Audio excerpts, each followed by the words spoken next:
हिंदुस्तान वापस आकर ऐसा महसूस होता है जैसे तीसरी जंग जीत कर आया हूँ।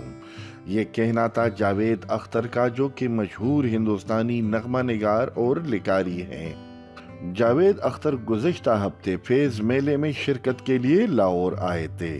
अपनी तकरीर में उन्होंने लाहौर में खड़े होकर पाकिस्तान के खिलाफ हर्जा सराई की थी। उनका कहना था कि वो मुंबई के रहने वाले हैं और मुंबई हमले उन्होंने खुद अपनी आंखों से देखे थे।